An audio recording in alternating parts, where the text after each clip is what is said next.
Hello and welcome everyone to the fifth episode of AI Insights, which is a series created by the European Center of Excellence in Exascale Computing, research on AI and simulation-based engineering at Exascale, or in short, CoE Raise. In AI Insights, we try to shed some light on the research that we're doing in the project, and therefore we invite different people from the different work packages we have. My name is Andreas Lintermann. I'm from the Jülich Supercomputing Center, and I'm hosting this show, and I'm also the coordinator of the Center of Excellence. And in the last few episodes, we already talked to different people. We talked to people from Work Package 2, AI and HPC cross methods at Exascale. We talked to people from Work Package 3. We will learn a little bit more today from Work Package 3, from my guest here. That is on compute-driven use cases towards Exascale. And we also talked to a person from Work Package 6, where we got some insights on the educational service portal that is developed within this project. And if you're interested, there should be links in the description. So if you want to have a look at the other videos, please go to the description and follow the links. But now today with me is a new guest, against someone from Work Package 3. His name is Corentin Lapeyre. He's working for CERFACS. He's a research scientist there, and he holds a Ph.D. in numerical combustion physics and also a master's degree in aerospace engineering. And he's, in the last few years, been very busy to develop AI methods towards Exascale to integrate these methods into numerical simulations, specifically for computational fluid dynamics simulations and combustion simulations. So he's the Work Package 3 leader, actually, and I would like to welcome you, Corentin. Thank you. Thanks, Andy. So before we maybe dive into the topic, let's talk a little bit about yourself. So we've been talking for some time. We've been to some meetings before, and I noticed you have a very good English. So tell me, have you lived abroad before? Yeah, I often get asked this question, especially because unfortunately, a lot of French people tend to have a very strong accent, and I was lucky to be exposed to native English speakers a lot as a child. I spent 4 years as a kid in the United States, and but most importantly, I went to an English-speaking school there. I didn't go to a specifically French school or something like that. So I was really immersed in the American culture and language at an early age. I actually even learned to read and write in English first, and then I went back to France and learned to write in French later, which was challenging. So yeah, that's where my accent, I guess, mostly came from. When did you come back to France? I was 8 years old. Okay, so coming back to France and then learn French at the age of 8. Well, I was 4 when I left, and my parents talked to me in French a lot. So orally, at least, like I could speak French and understand it pretty well. It was writing it that was really tough, especially because French is very difficult to write, and I had already learned English, which is much easier usually once you know how to speak it. So that was fun. And probably also let's say the general worldwide language mathematics, right? Yeah, I guess Just a little bit.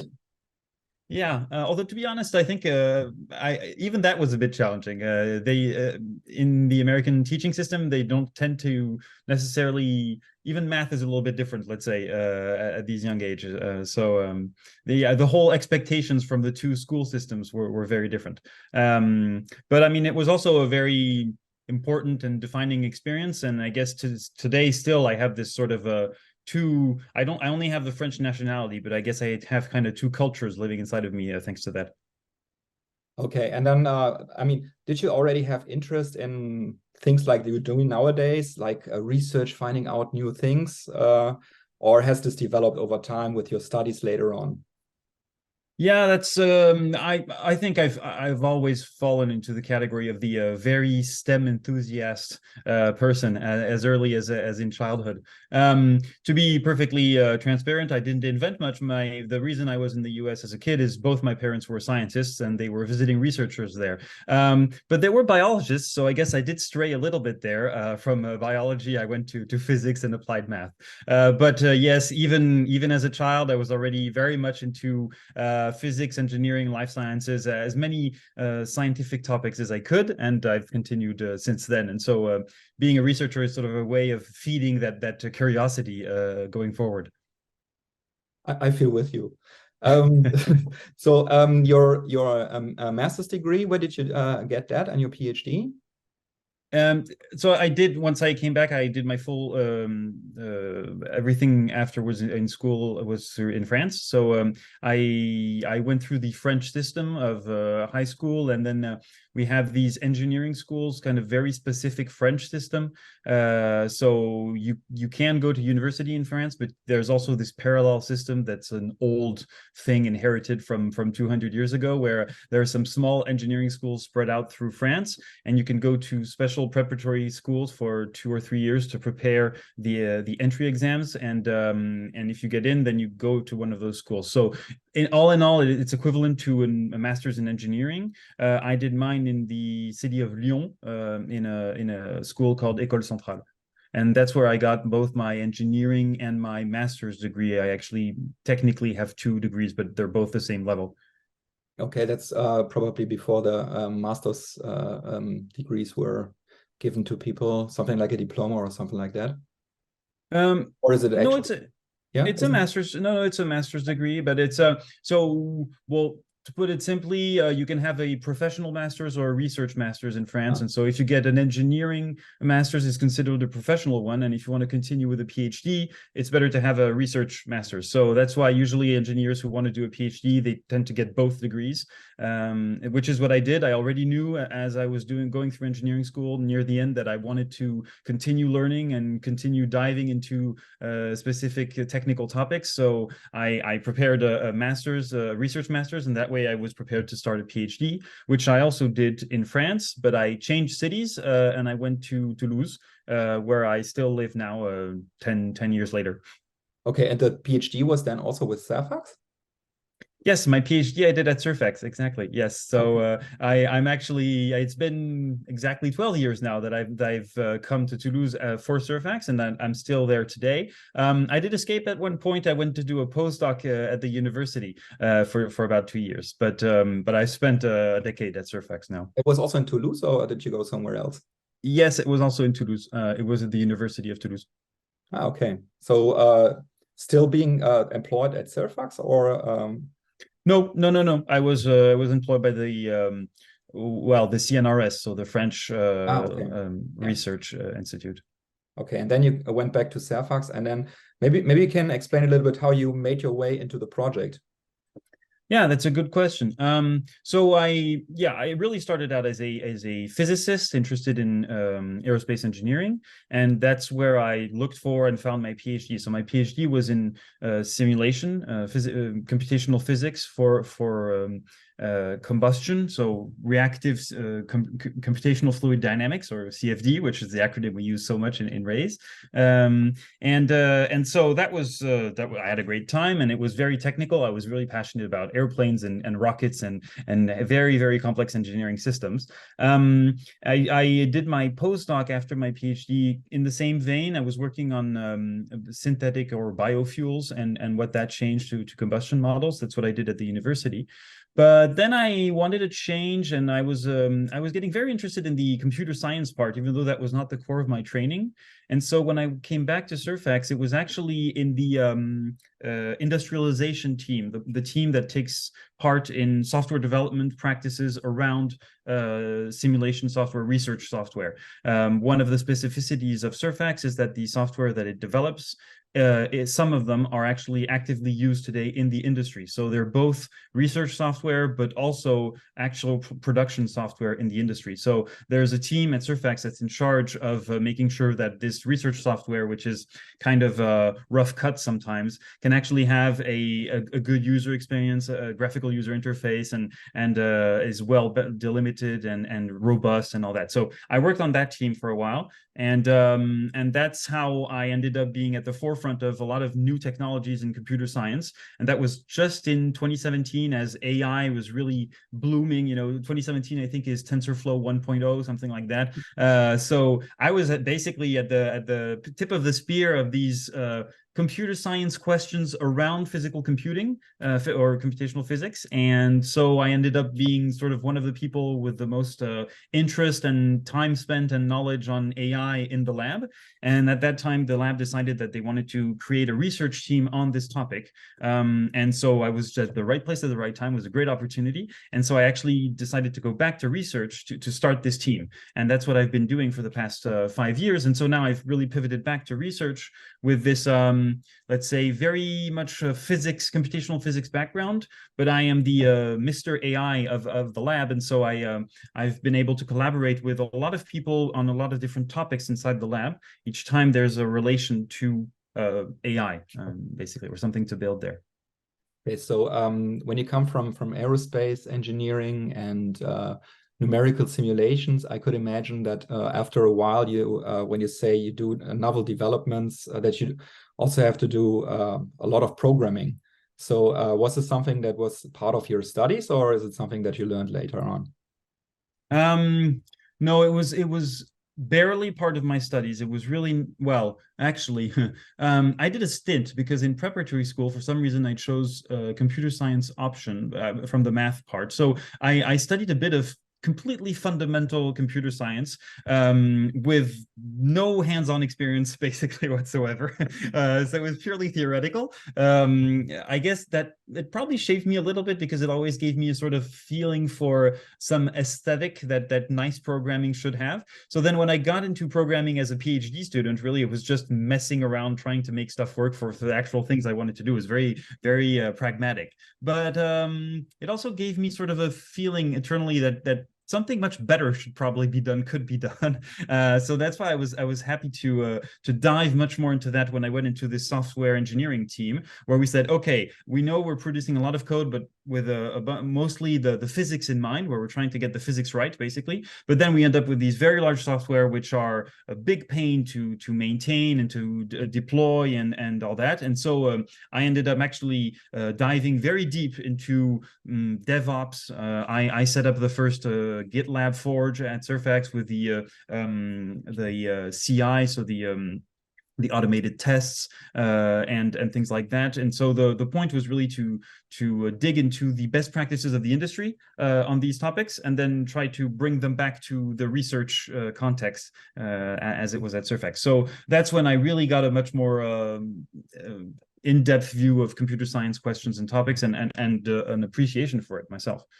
Yeah, and the tools that you just mentioned, like Git, CI, etc., these are all tools that help developers to write good code, right?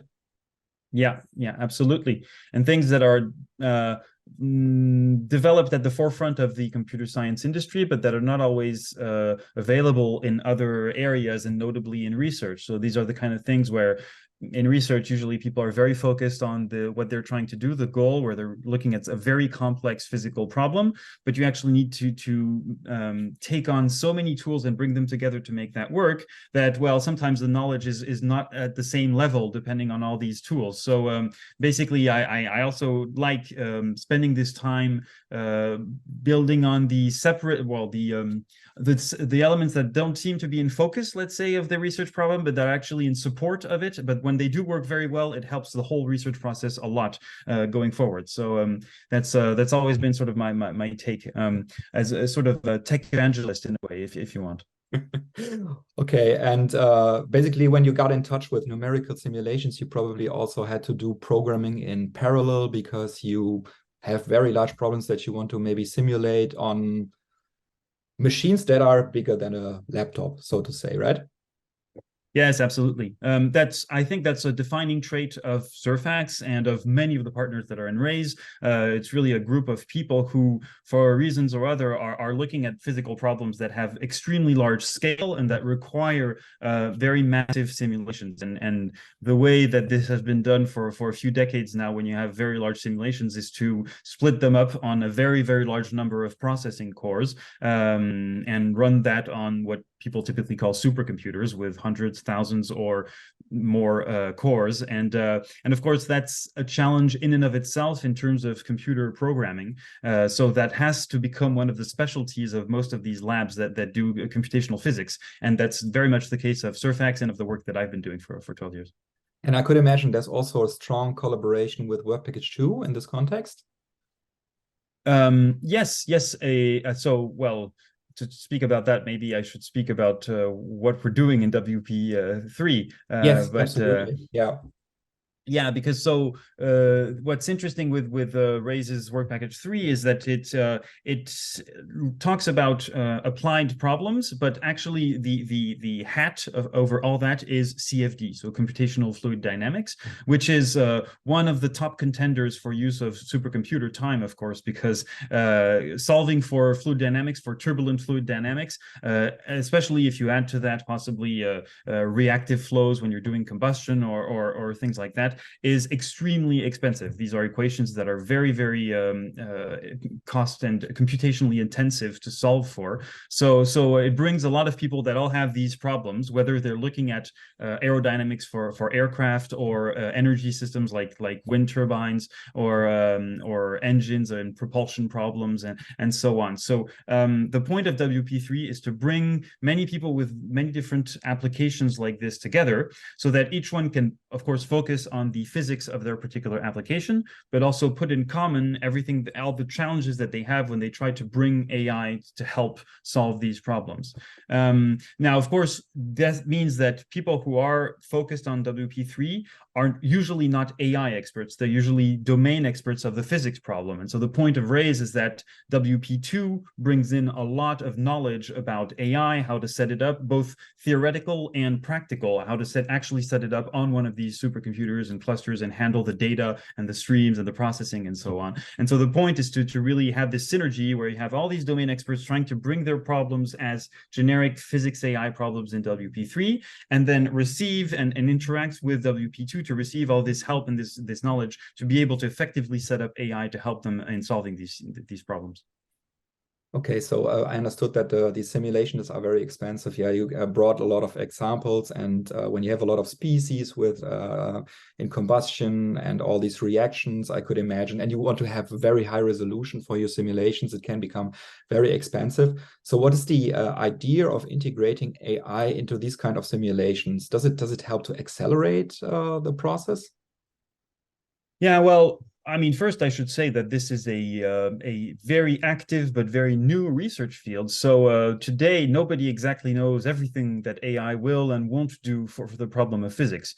There is one thing that is pretty clear. AI, most of the problems that AI has been now very vocal about, that has brought it to the public, were problems that were very hard for computational approaches. For example, analyzing images or analyzing voices and things like that, were things where basically existing computer programs were between bad and extremely bad or something like that. And AI has really opened up these problems thanks to machine learning and these new tools. That's not the case in physics. In physics, there's already a lot of expertise, a lot of excellent tooling that already does a very good job at solving. I mean, we know how to build rockets and airplanes and wind turbines and wind farms, and we know how to build so many complex systems already. But indeed, as you said, it's extremely expensive to compute, so expensive that in some cases we actually have to take shortcuts, make very big approximations, which can be detrimental to the quality of the problems we're looking at. Or sometimes we can't afford that, so we have to pay for the full price of the simulation. But the result is that it is so expensive that you limit yourself very much in the number of configurations you can look at, in the level of optimization that you can have. So using AI is a way of thinking about, well, it's a new tool in the toolbox. The first thing is that, I would say. So, when you have a new tool, then maybe there are some cases where it can be more effective than anything that existed before. So bringing this new tool into the hands of physicists who are not AI experts originally is one first and very important step, is for them to have this on hand and be able to use it if it makes sense. But the other thing is that physics traditionally, unfortunately, derives from first principles only, or most of the time only. I mean, that's fortunate. It's great because it means that with a single equation, you sort of know everything about a complex system, if you could solve it. But the reality is that there are many cases where, for many practical reasons, it's too expensive or whatever, and you can't actually solve it entirely. But then if you also happen to have a lot of data, well, the traditional physics approach doesn't tell you much of what you can do with that data. It says, no, you have to start from first principles and from an equation. Whereas AI says, oh, data, that's great. I can learn from data. So the real challenge inside of Raise and for a lot of physics community today is to try to take basically hold of these two tools and get the best of both worlds. Try to derive everything you can from first principles, but to also leverage all the data, the high quality data that you have, and not just leave it lying around because you have a technique that can only do first principles. And that's really the hope, I think, in WP3 across all these applications, is to be able to do better. So better could be either more accuracy for a similar price, or get more results for a budget of simulation, something like that, thanks to AI that would be leveraging all this data. So, okay, understood. Now there is a lot of data around. Where does this data come from that you use for trainings here? Yeah, that's also an important point, because data is heterogeneous usually for a number of reasons. One of the focuses that we have in Raise is we're talking to people who do a lot of simulation on relatively well-defined problems. And this is an important restriction. So mostly engineering problems, basically. This is an important restriction because that means that these systems, we know the geometry. You're designing an airfoil, or you're designing a complex system, an aircraft engine. You are designing it. You know the geometry, you know the operating points, you know all of that. So that means that you can simulate it with a relatively high accuracy, even if that might be expensive. But you have a way of generating high quality data for these problems. And this is what most of the people in the project here are doing for these cases. I make this distinction because one of the things that's been in the news recently is that people have been using AI for weather prediction, for example. And if you're looking at Earth systems or things like that, which are not engineering systems, you have another problem, which is you don't even know your system that well. You don't have the full perfect geometry of Earth and all that. But what you do have is a lot of real world observations. You have satellites, you have weather stations, and so on. Here in Raise, we have focused a little bit more on people that have a lot of experience with simulation, a very high performance parallel simulation, including all the way up to the top supercomputers that are emerging these days, which are called Exascale supercomputers. And so the point is to leverage this extreme computational power that we have on known systems to generate data that is very high quality, that we can train AI on, to then go back and be able to do more explorations of the simulations without having to pay the cost for high quality simulations all the time. Okay, I understand. So maybe you can give some examples. I know there are a lot of different tasks, yeah, so different use cases in Work Package 3. Maybe you can give an overview. You are the Work Package leader, so you have all the background information, so to say, or the best overview of what is going on in the Work Package. Maybe yeah. Maybe you, I think you brought some overview image. Yeah, maybe you can show that here. Yeah, sure. Yeah, so if we look at the slide, you can see that there's basically 5 tasks inside the WP3. So the first task you see on the top left is sort of a airfoil, and the first task is focusing on aerodynamics. So this could be for in the end many kinds of problems which have profiles, aerodynamic profiles in airflow or in fluid flow. But for example, it could be a wing of an airplane.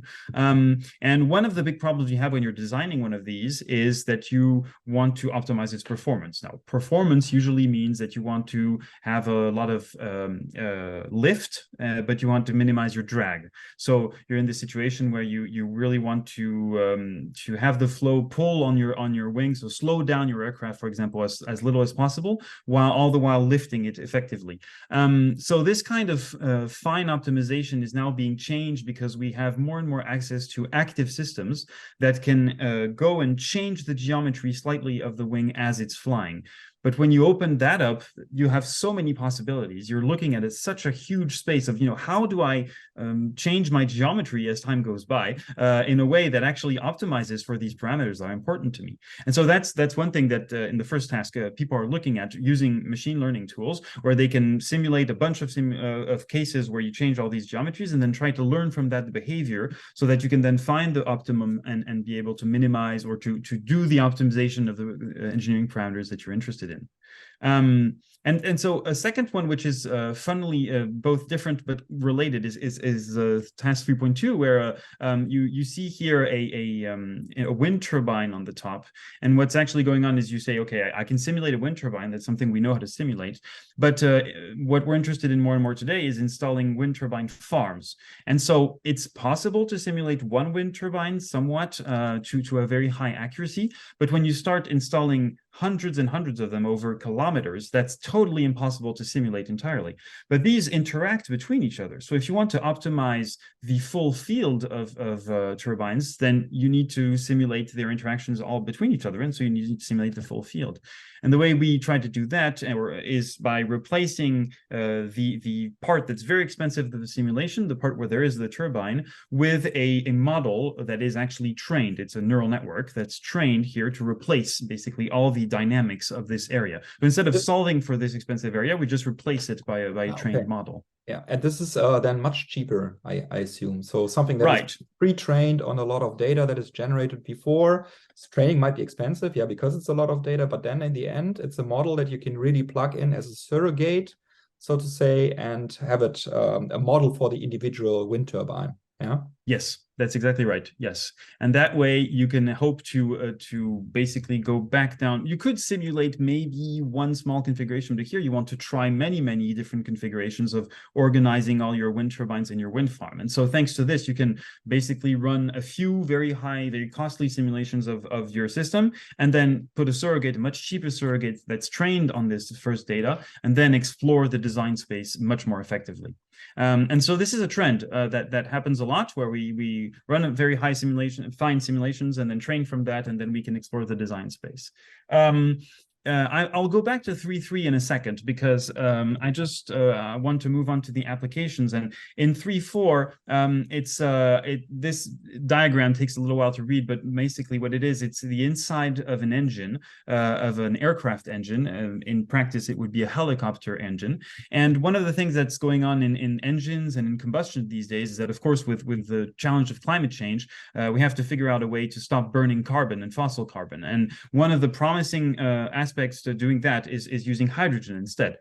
So there are a lot of challenges in changing fuel. Hydrogen is a very special fuel that people usually learn of that in rocket engines, but not in everyday aircrafts. And so there are very big challenges in terms of how the combustion of the fuel itself happens, and it's so complex to simulate that we would like, again, to basically simulate a number of times and then use a surrogate for that, so that we can actually go to the full scale of the engine and try out a lot of different designs, because a lot of redesign is needed to go from kerosene to hydrogen. It's going to change a lot of things, and we need to be able to explore this design space quickly and not wait another 30 or 40 years, to redesign these things, because the climate will not wait for that long, of course. Can you maybe explain what's so difficult to simulate hydrogen combustion? Yes, partly I can. I guess one of the things that's very direct is that, when we're doing these simulations, we use meshes. So we take a certain domain and then we cut it up in small cells to describe what's happening in every cell. And ideally, you want to be able to go from the full domain and put mesh everywhere, and then go down to the smallest possible scale at which important things are happening. And then below a certain scale, nothing very interesting is happening anyway, so you can stop. Kerosene produces flames that have a certain thickness, and so that kind of gives you an order of a magnitude, of how small your mesh cells have to be. They have to get close to this thickness of the flame, because otherwise you don't know if the flame is actually smaller than one cell, then you don't even describe correctly where it is, and you get problems. Hydrogen is usually between 5 and 10 times thinner than kerosene. So that means that your cells have to be, 5 to 10 times smaller in one direction, but also it's three-dimensional. So that means each cell that you had for kerosene, you have to cut it up in 10 in one direction and another in another. So it has to be 1,000 cells for one that you had before. So that's very challenging. Multiplying by 1,000 the size of your simulation suddenly is computers improve over the years, but a factor of 1,000 takes some time. It doesn't happen every day, of course. So that's one thing. The other is that hydrogen doesn't behave very well. Kerosene flames are relatively nice flames in the sense that they have a certain behavior that means that we don't always have to look at them at the finest scales. We can look at them from a relatively broader scale, and the behavior that goes on to the smallest scales is just very similar to what we see at the larger ones. So we don't have to go all the way. Hydrogen is really a bad boy. It does something where even a very stable flame, where you just you would have the equivalent of a candle, if you imagine sort of a candle flame. With hydrogen, it becomes extremely messy. You have something that's called thermodiffusive instabilities that occur, which means that your nice little candle flame actually becomes completely corrugated and complicated, and there's already a lot of complicated physics happening there. So you have to go all the way to those scales to actually be sure to capture everything that's going on, because that could cascade down to actually changing the whole behavior and getting a wrong prediction for the behavior of the engine. So yeah, really, hydrogen is an extremely challenging fuel to compute, to simulate, and again, it's taken a long time to set up models for kerosene already, and so we don't want to spend that time, or even worse, on hydrogen. We want to shortcut this time if possible, and leverage data for that. Okay, I see. So when you talk about the resolution, and I understood, okay, you need very high resolution, and this is only in the vicinity of the flame front, or do you usually have everywhere then a very high resolution? And what is what I heard of adaptive mesh refinement techniques? What could be the problem with that? What's the special challenge with that when it comes also to computing? Can you say something about? Sure. Yeah, that's a good point. Basically, in the ideal world, we would like to have an infinite number of mesh points, but of course, we have to work in a budget, and so we try as much as possible to allocate the budget of mesh points in the places where they're the most important.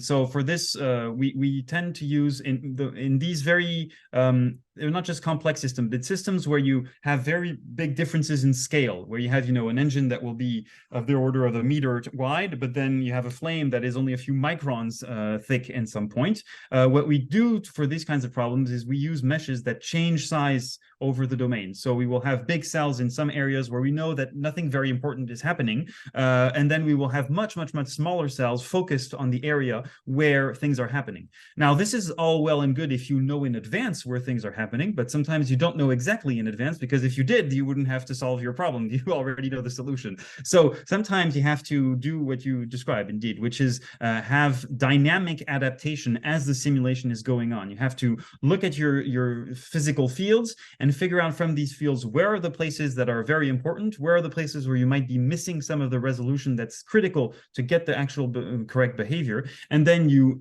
dynamically change the number of mesh cells or the position of the mesh cells that you have, and to bring them in the areas where they're most effective to actually describe the problem.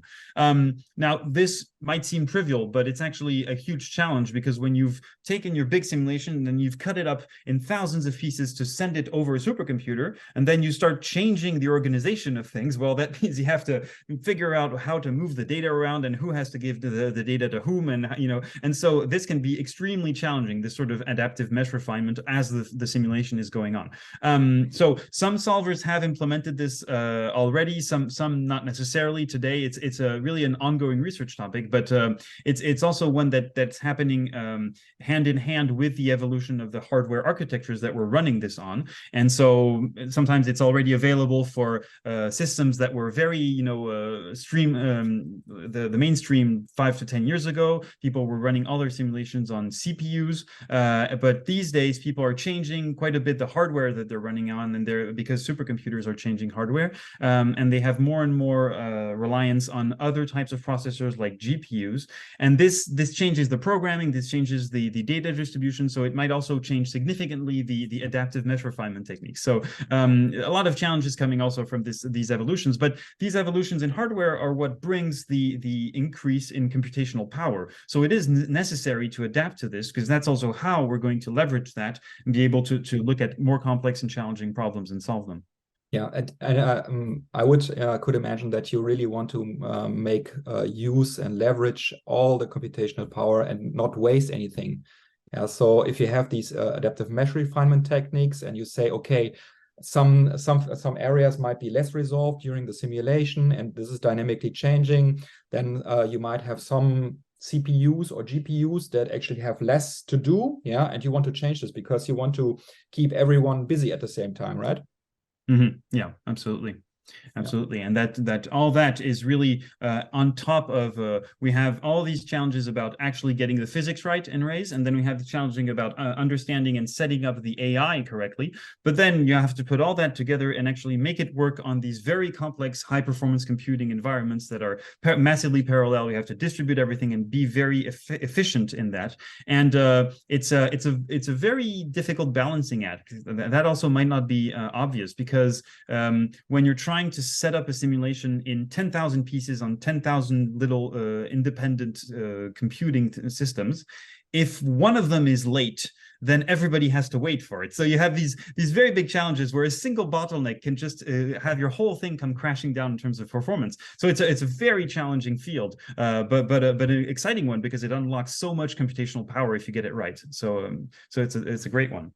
And just so I finish up the roundup, the last application that we have is actually not turbulent flows. It's the one you see on the top right of this slide, but it is about surface tension. And surface tension, so it's microfluidics. We're going down to a much smaller scale, but as you go down to a smaller scale, then you have new effects that people usually don't have to look at that much. Surface tension doesn't arise so much if you're looking at the ocean, because it's so local. But when you are looking at wetting surfaces and things like that, which is extremely important for many industrial processes today of manufacturing and treatment, chemical treatment, and things like that, then you have to actually get right all the very individual atomic forces that you have between the surface and the fluid and the air. And so this also is very computational challenging, and can also rely on simulation and databases that you first produce, and then training surrogates to help you emulate how these surfaces will actually change over time over these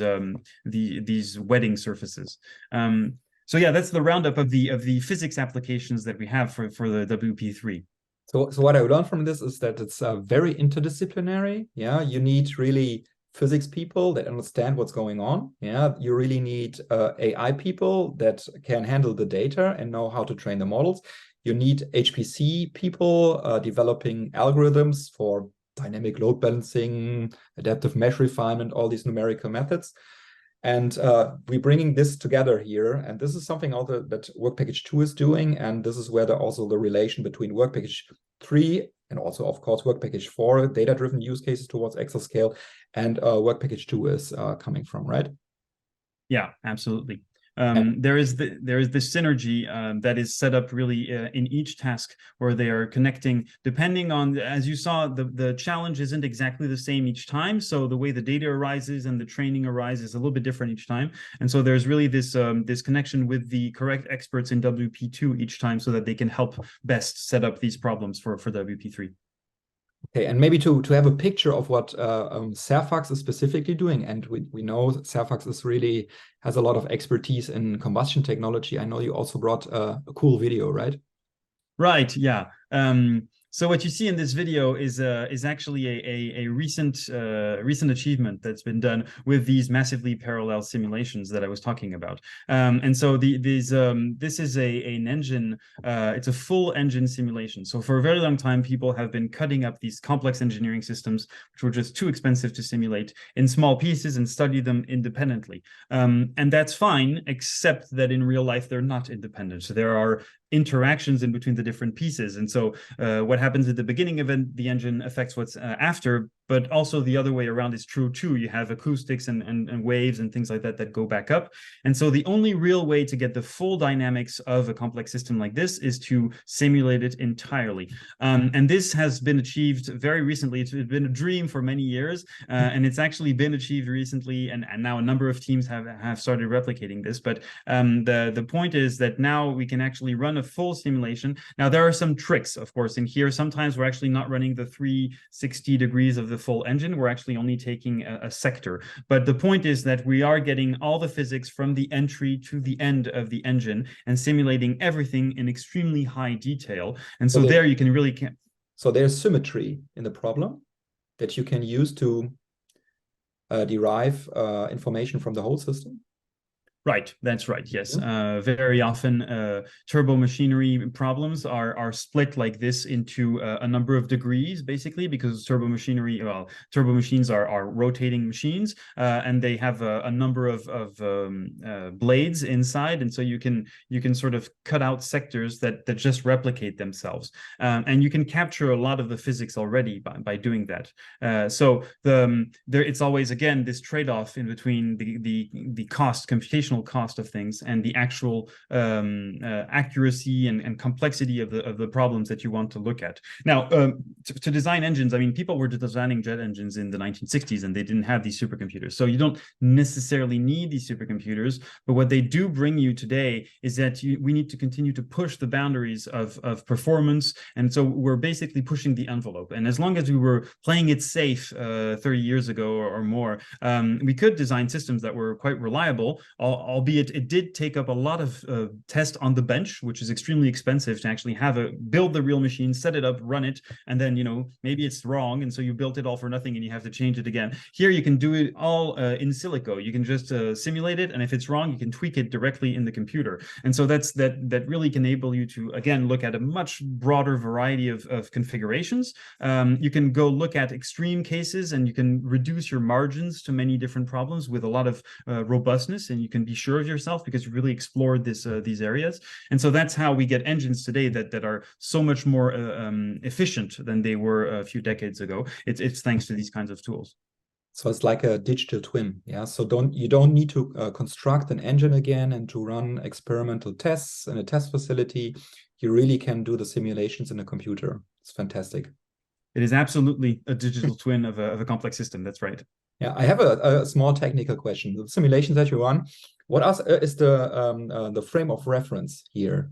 So do you really have body movement in there, or do you rotate with the flow, or with the geometry, so to say, that you change the inflow at the for the simulation? Well, there are always tricks, and you will need internally, you have different domains that might have different referentials. But in the end, inside the turbo machinery system, you have some stator blades and you have some rotor blades. Mm-hmm. So you have blades that are moving at very different speeds, and you need to get that somehow. So you can't just turn as the whole system or not. It might seem, of course, from the exterior of an airplane where you just see the fan rotating and you think you might put yourself in there. But actually, there are several rotation speeds that are different inside, and there are also some critical systems inside which are not turning, and you need to get all that. So one way or another, you need to capture all these velocities, including rotational velocities, in there inside your simulation physically. Okay. And when we go back to the slide that you have shown, I saw there is one element you did not talk about. That's right. I kept it for last because this task, even though it's in the middle, I guess it makes sense that it's in the middle. What emerged basically from all these experts in these expert domains talking together about their common problems, saying, I'm starting from a set of fluid equations, but I'm trying to put AI in there somehow and put it to work, is that there were a lot of very practical problems in doing that.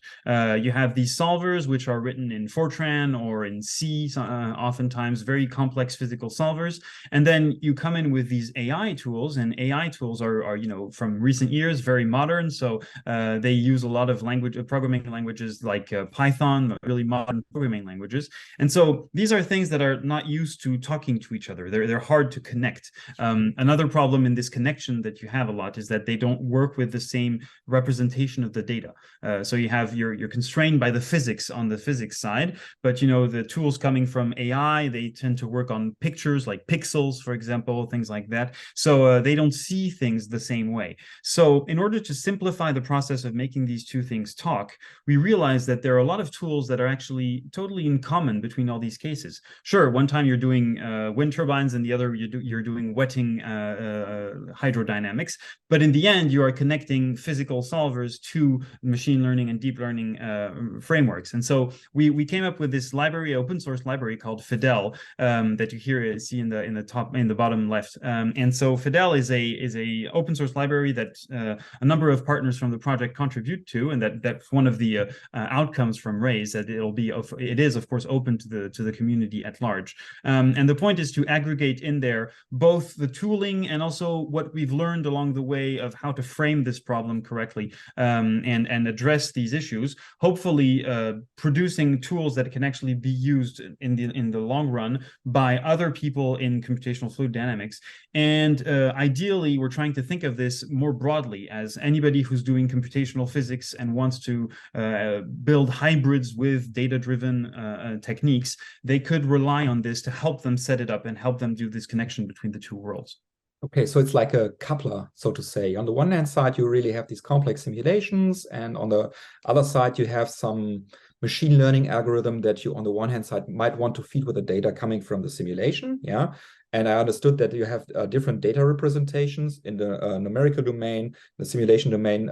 You were talking about these meshes, yeah? So with adaptive mesh refinement, etc. And on the other side, you have neural networks, maybe, yeah, and you want to put this information in for the training. And then this is an expensive part, so to say, yeah, feeding a lot of data into the training. But once you have a model here, you could later on use this model through the coupler again with the simulation to have a much cheaper simulation. That's my understanding now, right? Absolutely. That's a good description. Yes. Okay, perfect. So right. There is also a link in the description. So for the people interested in that and people who want to contribute, and it's open source, you said, so everybody can contribute. Yes. If you would like to follow this link and have a look at it, please feel free to do so. Absolutely, and you will find also the documentation, the website, and there is a users committee that will be uniting once in a while. So all the information will be on the website, but for people interested, they should definitely get in touch. Okay, so I have one other question, because we saw now, okay, this has a lot of practical applications, yeah, but how is the connection to industry? I know that CERFACS is very much involved with industry, and there is a lot of transfer going on. Is there something that is really also being transferred now already from the AI perspective towards the industry? Yes. I mean, that's always, of course, one of the things we try to keep in mind when we're doing research is also what it can be used for, especially this kind of engineering research. Now, it is true, we have to keep in mind that this is a very new field of research. There's not so many people that have actually demonstrated how to set this up. So we're asking a lot of very fundamental questions here. But still, of course, the pressure is on, the urgency is there for a number of topics. As you saw, the applications here include energy and propulsion and replacing carbon fuels. And so we don't want to wait too many years. We're trying to push this toward applications as quick as possible.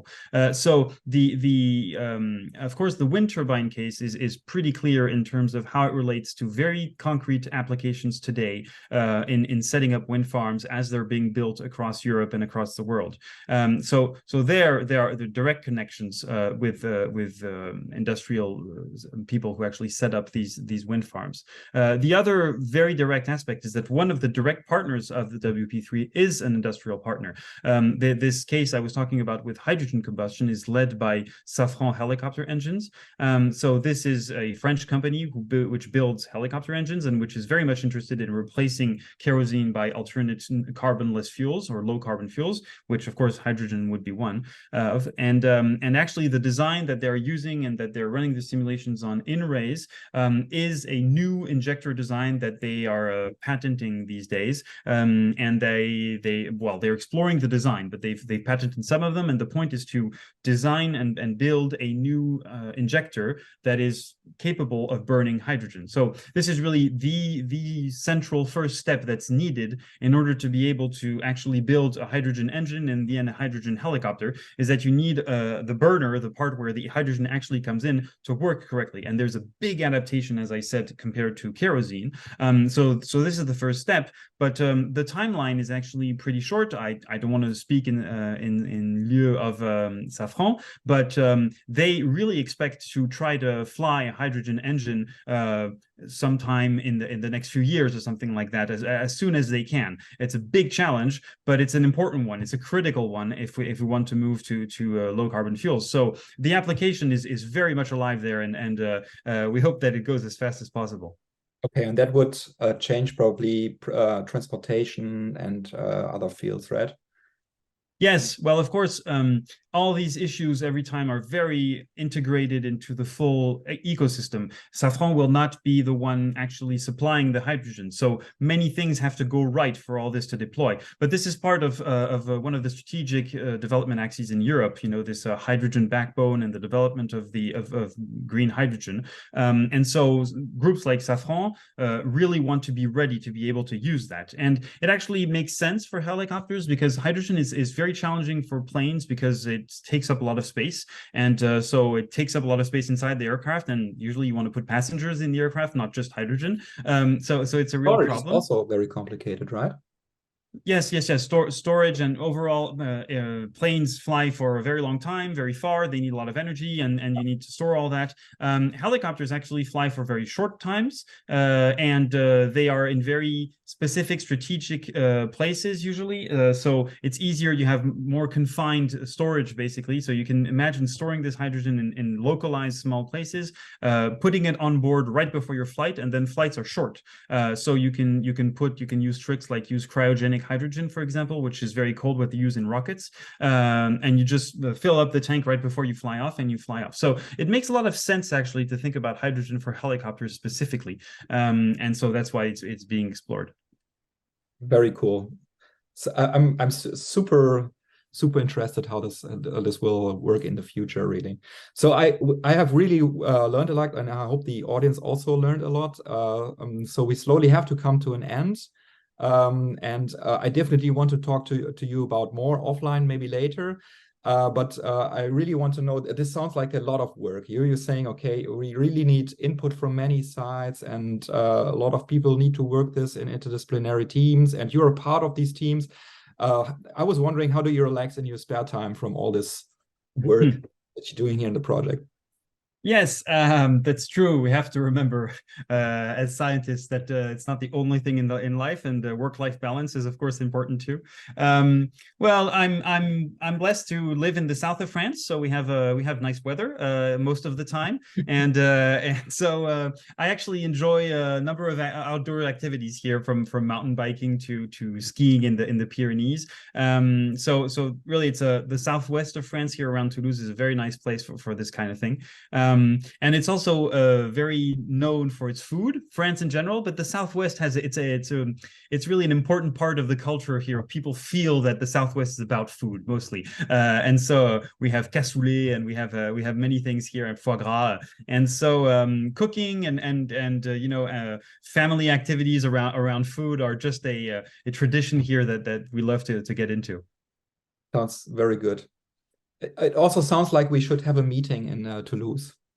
That is a very good idea. Yes, one of these days. And absolutely. Visit CERFACS. Yeah. Yeah, and maybe visit Airbus or something, because yeah, it would be fantastic. So you also work together with Airbus? Yes, Airbus is one of CERFACS's shareholders, and of course all of Airbus's final assembly lines are in Toulouse, and some of them you can visit. And I've done one of them. It's a very interesting tour. Those are really big machines being built, so that's very nice. Cool. So now we have to come to an end. Thank you very much, Corentin. This was a very detailed insight, and thank you very much for your opinion on things how will go in the future with hydrogen combustions, with AI technology developments. It was very interesting to listen to you. For all the audience, if you like this video, please give a thumbs up and like CoE Raise and visit our website. You can also find it in the description. And please also have a look maybe at the Fidel developments and all the other videos that are around from us. Thanks, Corentin. Thanks for having me on. Bye-bye. Bye.